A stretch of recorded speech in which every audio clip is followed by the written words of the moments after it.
empreendedor e ENIAC, investidor mão na massa. Economia do cenário do investimento anjo no Brasil. People to Biz. Olá, bem-vindo, bem-vinda a mais um People to Biz, Pessoas e Negócios. Você pode acompanhar nossas entrevistas pelo meu perfil no LinkedIn, Luiz Cláudio Alan, e nos canais da People to Biz no Spotify e aqui no YouTube. Sua primeira paixão foi a fotografia, profissão que abraçou cursando faculdade na Belas Artes. Desde muito jovem, soube tirar proveito da sua personalidade sociável para abrir portas. Indicada pela madrinha Priscila Chapaval, começou fazendo o making-off da Frio de la Passion, convidada pela Cecília Bourdon. Depois, mandou uma mensagem para o Glamurama pedindo uma oportunidade. Foi convidada a cobrir as férias do fotógrafo do site e acabou ficando na redação por 2 anos. Tendo as matérias do site, descobriu o Pedro Ivo Brito, da agência PIB Club, e se conectou com ele pelo Snapchat. Já apaixonada pela publicidade e cursando pós na área, se atirou mais uma vez de cabeça e mandou um e-mail dizendo que queria trabalhar com ele. Deu certo, e durante 4 anos, Pedro foi seu primeiro chefe no mundo publicitário. Um mentor que a ensinou muito e acabou plantando a sementinha da sua agência de influencer marketing, que nasceu logo após o início da pandemia como um caminho para garantir sua sobrevivência depois de ter fechado o contrato com uma DJ, que, obviamente, teve que interromper os trabalhos por conta da Covid. Nossa entrevistada desta semana é Eleonora Zerbini, fundadora e diretora de criação da agência Mata, que com pouco mais de 2 anos em operação, já coleciona clientes como Luísa Sonza, Henrique Castelli e Cláudia Leite. Conversamos sobre sua trajetória, a tendência crescente de influenciadores lançarem suas próprias marcas, as estratégias para criar campanhas de sucesso com influenciadores e o futuro da social media. Ao comentar como foi construindo uma carreira de sucesso ainda tão jovem, ela cita uma frase do Monstros S.A. No susto e no grito, fazemos bonito. Confira agora os principais trechos da entrevista. Nos conta a tua jornada até aqui, como é que foi essa transição entre fotografia, conteúdo e criação? Como é que você acabou reunindo todas essas habilidades, esses superpoderes para criar a agência Mata? Quando eu tinha 16 anos, eu me apaixonei por fotografia. Foi bem no começo, eu sempre fui da internet, assim, da época da internet discada, eu tinha fake no Orkut, eu gostava de fazer HTML dos meus blogs, então eu sempre fui uma pessoa da internet. E quando surgiu, né, essa universo da fotografia, porque como eu acompanhava muitas bandas de rock no Twitter, eu via que tinha um fotógrafo que acompanhava as bandas, eu acabei despertando esse interesse e falei para minha mãe, quando eu tinha 16 anos, falei: "Mãe, quero ser fotógrafa, me dá uma câmera". Daí ela falou: "Eu te dou uma câmera se você fizer um curso para aprender a ser fotógrafa". Que daí começou, né, eu fiz o Fotocine Clube Bandeirantes antes de fazer minha faculdade de fotografia.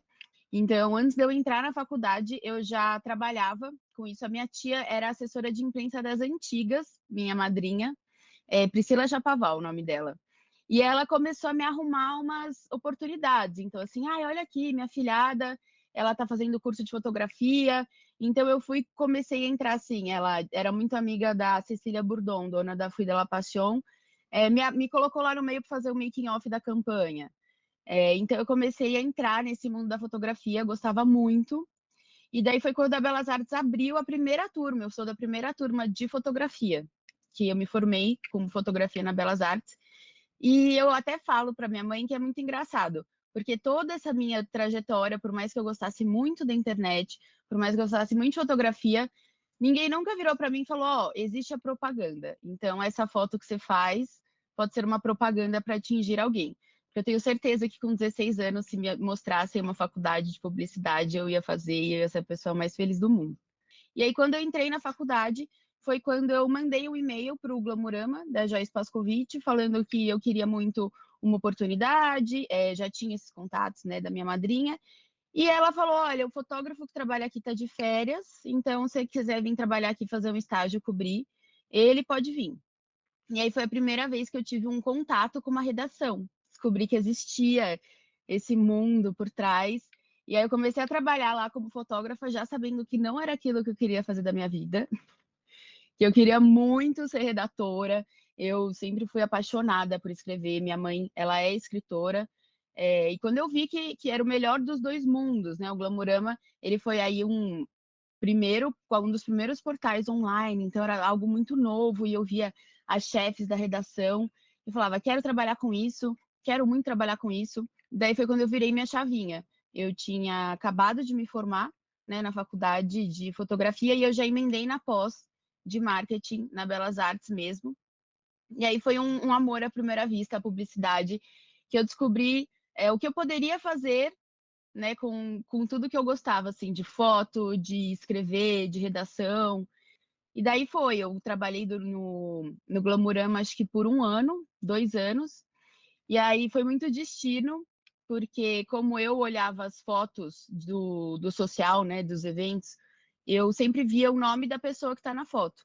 E um dia eu vi a foto de um moço todo assim diferentão, com óculos colorido, todo vestido diferente, vi o nome dele, falei, ai, vou ver no Snapchat quem é ele. Quero ver quem é ele.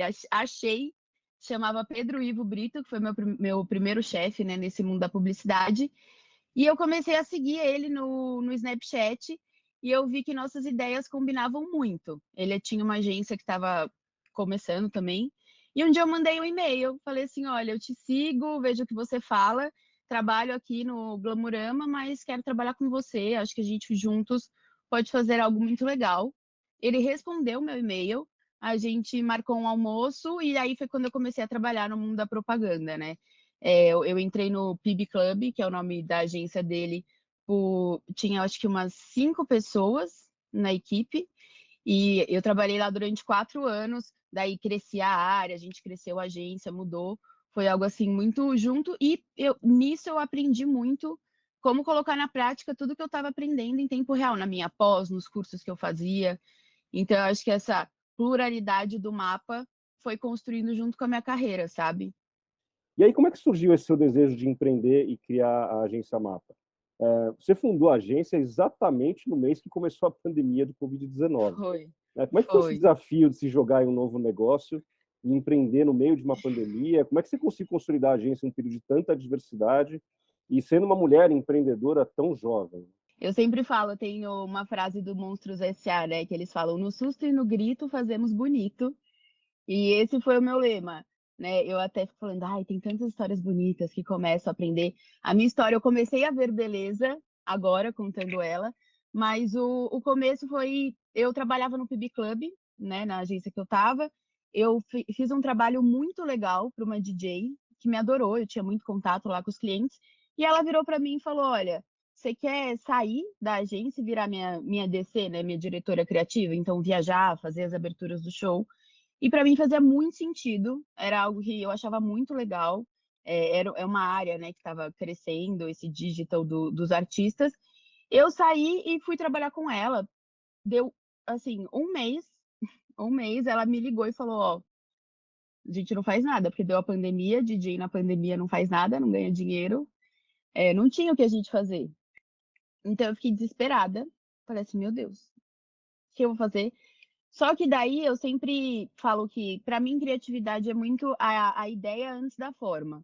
Então, para mim, veio de necessidade, né? Meu salário tinha diminuído, eu tinha meu aluguel, minhas contas, pandemia, um caos na minha vida. Só que daí eu meio que juntei os pontos, porque eu sempre amei muito meu trabalho. Então, quando eu saí da agência que eu estava, alguns clientes me procuraram e falaram: "O que que você está fazendo? Como você saiu? Como é que a gente pode fazer?". Então eu entendi, falei: "Ó, eu sou muito boa em fazer planejamento em social". Lá na agência eu já coordenava alguns designers, então eu sei como fazer um fluxo para pedir coisas. Então começou, daí de repente eu falei: "Então a meta era pegar 2, 3 clientes que era para ficar uma boa no salário da DJ até a pandemia acabar, né, que era 6 meses, que eles falavam que ia passar". E aí eu lembro que um dos meus, acho que até hoje é um dos meus clientes, um médico, virou para mim e falou: "Lelê, mas o que que é isso aí que você tem? Tipo, é uma agência? Qual que é o nome? O que que acontece? Porque eu preciso mostrar para as pessoas, né". Daí eu falei: "Nossa, você tem razão". Daí eu amo, eu acredito muito no alto astral, energia, Deus. E aí eu meditei, falei: "O que que eu vou fazer?". Veio na minha cabeça o nome, chamava Mapa do Conteúdo. Falei: "Vou criar um Instagram, vou falar, a gente faz o quê? O mapa do conteúdo do digital das pessoas". Então, é isso que a gente faz. Tenho um designer, tenho meus clientinhos aqui, começamos a fazer. E daí, eu tenho muita facilidade com a criação, né, eu gosto muito. Eh, E eu ter essa oportunidade de ter um perfil no Instagram, de passar o meu conhecimento que eu tinha aprendido, né, nesses 4 anos de carreira, as pessoas começaram a entrar no perfil do Mapa. O Mapa cresceu muito, a gente tinha, assim, fãs de pessoas que queriam, não necessariamente contratar a gente, mas aprender, né, eu fazia lives, fazia muitas coisas, e daí o Mapa cresceu muito no digital, então a gente tinha essas 2 frentes, a gente tinha os nossos clientes mensais, e eu tinha essa parte de fazer lives, assim que lançou o Reels, nossos Reels viralizavam muito, então eu lancei um produto que era Pimp My Reels, para quem queria aprender a fazer Reels, então a gente foi surfando a onda e, obviamente, eu fui no susto e no grito, assim, não teve um momento que eu falei: "Não, agora eu sou empreendedora, agora eu tenho uma empresa", tanto que demorou até. Eu acho que eu até estava conversando esses dias com a minha mãe, que o Mapa foi, assim, uns 8 meses um organizador de freelas, e aí depois eu falei: "Ah, agora eu tenho uma agência, então agora eu tenho o poder de mudar a vida das pessoas, eu posso contar, falar de outras coisas". E daí depois de, assim, 1 ano de Mapa, que eu olhei para o que a gente tinha construído e falei: "Não, agora vamos organizar, é uma agência, o que que a gente faz, o que que a gente quer mudar na vida das pessoas". Então foi um processo meio que de autoconhecimento mesmo, sabe, não foi um plano, uma vontade de ser empreendedora. Mas hoje eu tenho muito orgulho de ser empreendedora e muito orgulho da empresa que estou construindo. Foi muito bonito, foi uma paixão, uma construção de uma paixão. Você tem nomes incríveis aí no portfólio, Luísa Sons, Henrique Castelli, Cláudia Leite, a Virgínia, né? Que a gente vai falar um pouco mais dela daqui a pouco. Que dores você cura do mercado? Assim, que você entrega? Qual o valor que você entrega para o mercado? E você, em pouco tempo, conseguiu atrair influenciadores bastante importantes, né? O que você diria que é teu diferencial dentro desse mercado? Eu acho que é sempre olhar a ideia antes da forma. Então, se você precisa de influenciadores, hoje você vai numa agência de marketing de influenciador. Se você quer social, eles vão te entregar lá 6 post feed, 6 post stories. Eles não pensam em ouvir o cliente e mostrar uma estratégia como um todo. Eu acho que esse é o grande diferencial do Mapa. A gente, por vir do mundo da publicidade, por gostar muito do que a gente faz, a gente soluciona essas dúvidas de como mapear o seu caminho no digital. Então, se o cliente fala: "Quero aumentar minhas vendas", mas ele acha que só com o post no Instagram e quer patrocinar o LinkedIn vai dar certo, hoje a gente faz um plano e mostra: "Ó, o melhor caminho é esse, a gente consegue te ajudar com isso, a gente consegue conectar aqui e atingir os resultados que ele precisa". E eu acho que um dos nossos grandes diferenciais, principalmente até porque agora a gente está crescendo muito no meio médico, no marketing médico, é esse olhar publicitário e humano por trás de todos os conteúdos que a gente faz. Hoje, quando você vê um post de um médico, é assim: 3 dicas para, 3 coisas para. Então eu acho que no Mapa a gente tem esse processo de entender o tom de voz, entender o seu público, tá muito próximo. Então, de fato, criar essa comunicação, né, olhar para a marca deles para além do post, assim, como a gente criar essa marca em conjunto para atingir. E na área médica é um desafio ainda maior, né? Precisa ser uma comunicação muito humanizada, porque ele trata de um tema muito delicado, que é a saúde. Como é que é trabalhar com um influenciador médico? Assim, é diferente do que trabalhar com uma celebridade do mundo do entretenimento, por exemplo? É muito diferente, até porque quando se é médico, você está construindo uma reputação para as pessoas sentirem confiança em passar uma consulta com você, né. É a saúde que está em jogo. Então é muito um casamento de estratégias, de posicionar ele como marca, como autoridade. Hoje os médicos que a gente tem muitas até reuniões com os advogados deles, para entender mais, a gente tem, imersões para, de fato, criar esses conteúdos e demonstrar essa autoridade. Hoje a gente vê muito médico que tem anos de carreira no offline e patina para entrar no digital, né, patina porque não gosta, não entende sobre Instagram. Então, eu acho que é a humanização de entender o médico, entender o público-alvo e passar essa informação no tom de voz dele, porque hoje o médico você escolhe muito, pela confiança, né? E se for um conteúdo genérico, como que você vai confiar? É muito sobre construir credibilidade, né, para um tema que é tão sensível, que é cuidar da saúde. Bom, indo para o mundo mais das celebridades, e também fala um pouco sobre a tua visão sobre essa tendência crescente dos influenciadores criando e lançando suas próprias marcas ou se tornando embaixadores de marcas conhecidas. O mundo da influência é algo novo para mim. Eu estou fazendo um curso da UPix, que é focado em marketing de influência, e exatamente porque no último ano, com as relações de jobs que a gente está tendo, a gente conheceu mais a fundo a Mind, que é da Fátima Pissarra, e a gente entendeu que o futuro está cada vez mais sobre os influenciadores, porque antigamente, quando você ia comprar algo, se era bom ou não, tinha que estar na Caras.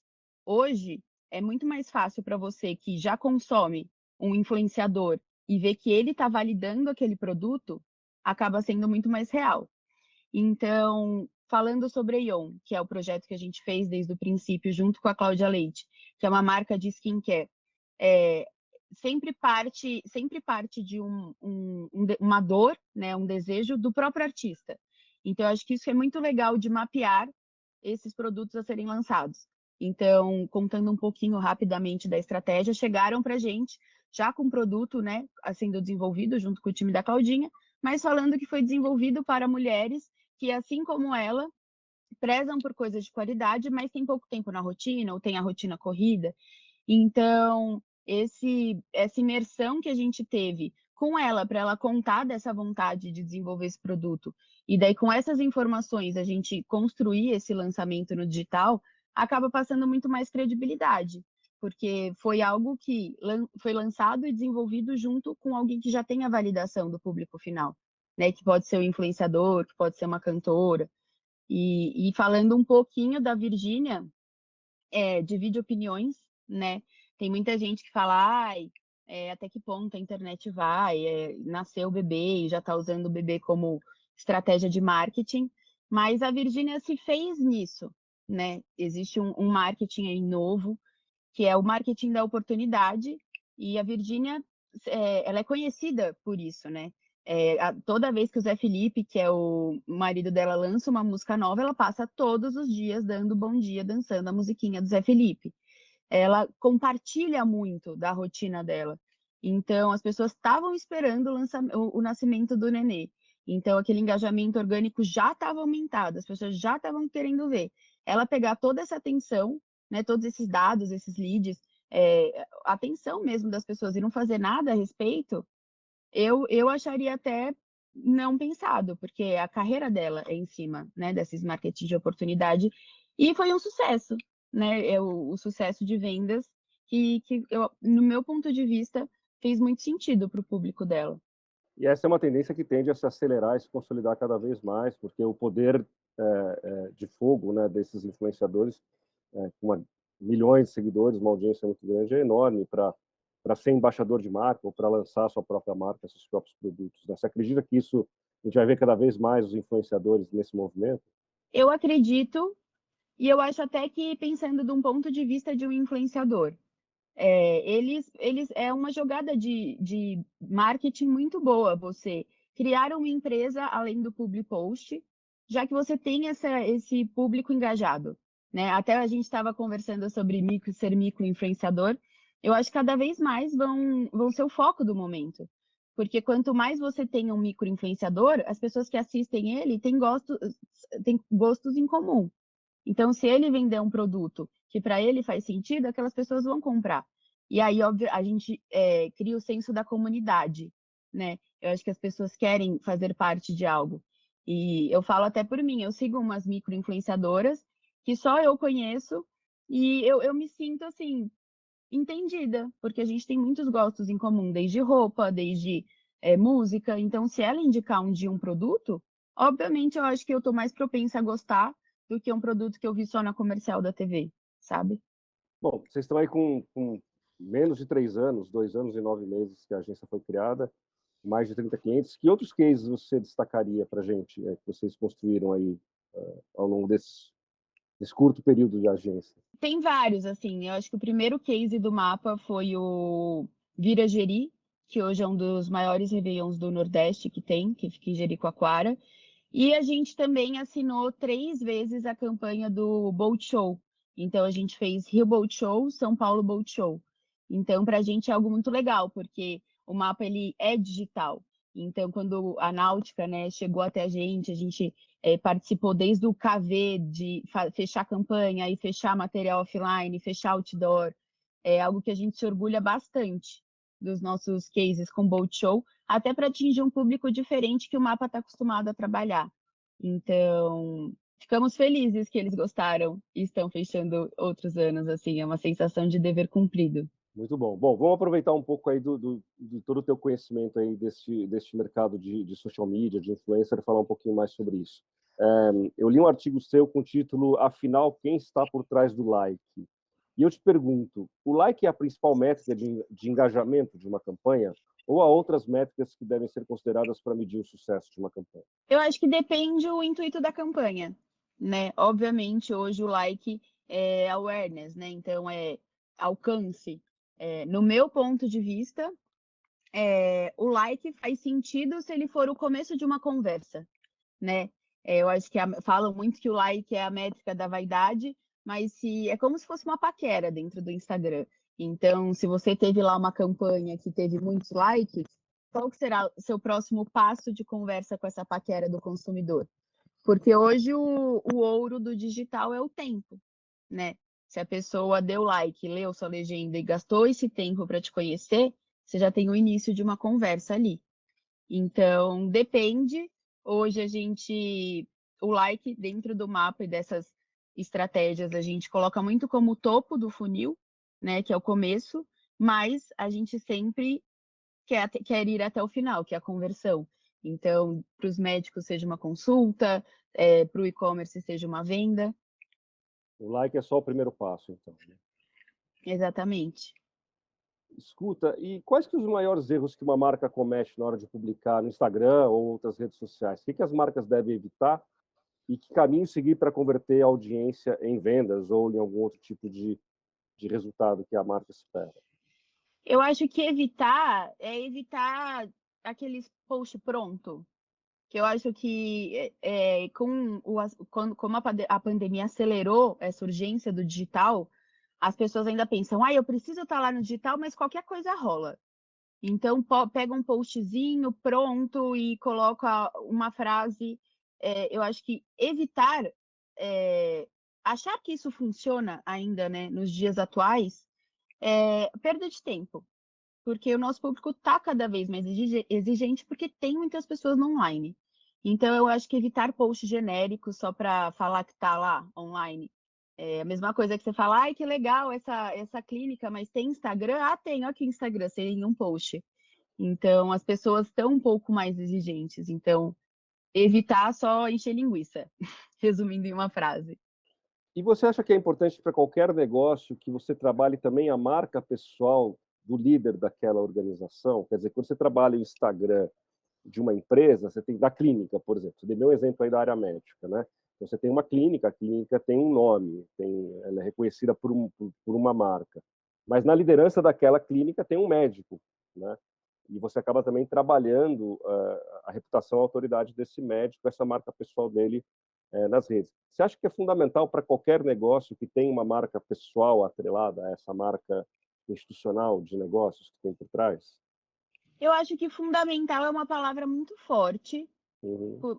mas eu acho que ajuda muito. Por exemplo, os médicos e as clínicas que a gente atende, a gente sempre fala, inclusive dentro do mapa, um dos nossos diferenciais é que a gente, uma vez por mês, vai até os nossos clientes, né, gravar as pautas para a gente subir nos Reels, porque hoje o vídeo, alguém falando, e principalmente quando você precisa ser autoridade em algo, é bom, mas via de regra e é fundamental.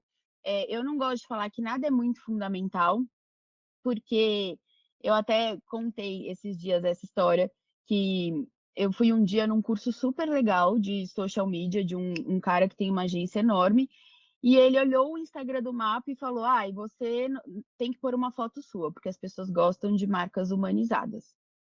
E aí ele nem parou para ver além, sabe? Então, eu acho que é muito relativo, com uma boa estratégia, com mais tempo, com mais esforços, é possível sim se humanizar uma marca e construir uma estratégia que faça sentido, mas se a pessoa não se sentir confortável, ou no momento, né, também, tudo bem, dá para criar uma estratégia que funcione. E como é que você consegue cultivar ideias criativas, especialmente no ambiente digital, em que a disputa pela atenção da audiência é enorme? Você falou muito agora há pouco a questão do post pronto, né? Mas é um desafio você ser criativo o tempo todo. Vocês têm algum tipo de metodologia, de receita, para que realmente a criatividade seja colocada em prática? Sim, e até algo que a gente tem muita dificuldade por ser home office, né? Quando é uma agência presencial e você precisa ter ideia para um cliente, você senta lá e você conversa.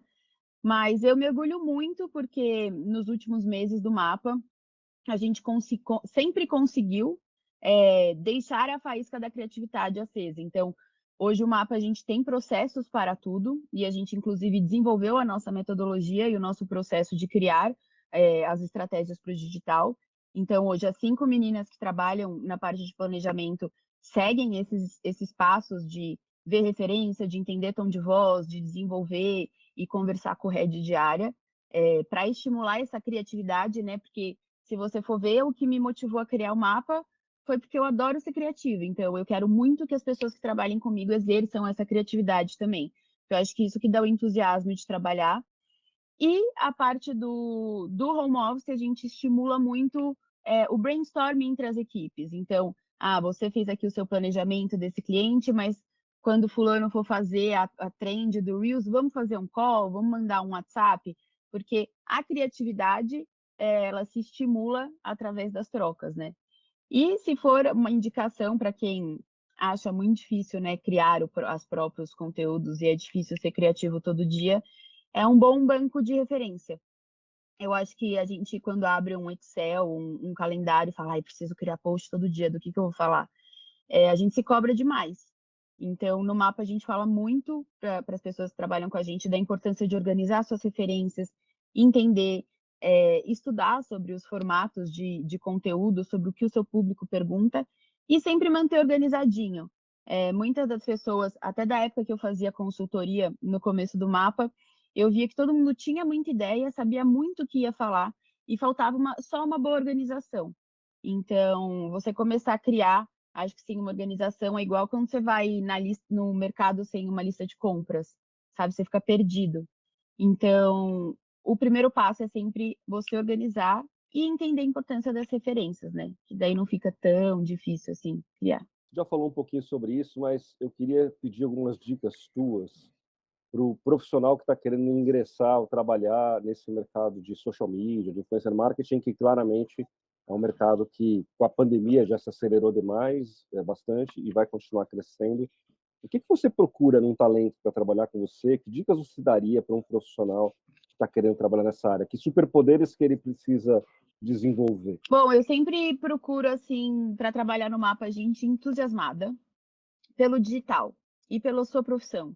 E principalmente para quem até mandam mensagem no mapa, entender, e eu acho que é algo de mercado mesmo, que o social media, ele não é uma pessoa só, né? Eu vejo muita gente falando, ai, que eu quero. Não, você pode ser redatora, você pode ser conteúdo dentro de uma agência e que vai ter um designer ou não, se você gosta mais da parte de criação, porque eu acho que, principalmente com a vinda das pessoas para o digital, falam assim, ai, procura o social media. E aí o social eles acham que vai fazer o conteúdo, fazer a arte, fazer o vídeo, responder os directs, e é algo muito novo para o cliente que está procurando. Então, eu vejo muitas meninas até algumas que trabalham com a gente, que a gente contratou, que vêm com essa vontade, assim, ai, Lele, eu sei que eu quero trabalhar com isso, mas eu ainda não sei muito o que fazer. Então, eu acho que primeiro é entender se você gosta mais da área da escrita ou da área do design. E se quiser trabalhar no mapa, o entusiasmo é muito bem-vindo. Hoje a gente tem muitas pessoas novas na nossa equipe e o que une a gente é sempre essa vontade, né, de mostrar para o cliente o poder que esse social tem e porque ele não é uma pessoa só. Para fechar, eu queria falar sobre tendências. Esse ano foi um ano que se falou muito sobre metaverso. A gente vê avatares como a Lu, do Magalu, com um número de seguidores maior do que muito influenciador. Que tendências você enxerga para os próximos anos? Para onde que vão caminhar as agências e os anunciantes? Você tem o metaverso como um ponto de inflexão agora, nesse momento? O que eu enxergo, inclusive, que eu fui no Clube de Criação, né, que eu escutei muitas palestras falando, é sobre essa humanização desse digital e entendendo as conversas através dos influenciadores, né? Porque hoje, quando você fala com uma marca grande, é muito difícil eu falar assim, ó, você vai começar um relacionamento com esse influenciador. Não é que ele vai postar um story e vai te vender milhões, mas entender a importância da construção desse relacionamento, porque a longo prazo, sua marca vivendo a vida desse influenciador, ela vai converter mais. Então, eu prezo muito por essa conscientização para meio que pausar o imediatismo. Porque o que eu vejo muito das agências é que elas mostram, às vezes até o mapa, a gente mostra uma estratégia super legal, de um brand, de um tom de voz, junto com as estratégias de performance, de venda, e o cliente fala, mas eu quero, não, a venda. Mas a tendência é, sim, as marcas serem lembradas por essas relações que elas estão construindo, né? O futuro é vídeo, o futuro é o TikTok, o futuro é o Be Real. Então, olhar para a tendência, eu tenho muita certeza que é olhar para o influenciador além do public post, e sim como uma parte muito importante, né, para a estratégia do digital. Você acha que outras tecnologias vão se incorporar a esse universo dos influenciadores, como você tem a questão do metaverso, por exemplo, ou outras plataformas? Eu acho que eles estão tentando muito, né? Inclusive a Jordana Maia, que é uma micro-influenciadora que eu sigo, tem a Jords, postou esses dias. Eu estava com muita fé no metaverso, a gente teve aí semana passada esse breakdown. No meu ponto de vista, e aí eu acho que vai demorar muito para cair na boca do povo e no gosto igual o TikTok, mas eu imagino que em breve vão aparecer coisas que a gente nem imagina. Eu acho que aqueles óculos de realidade aumentada, que você possa vender alguma coisa, tá cada vez mais acessível nessa parte de realidade aumentada.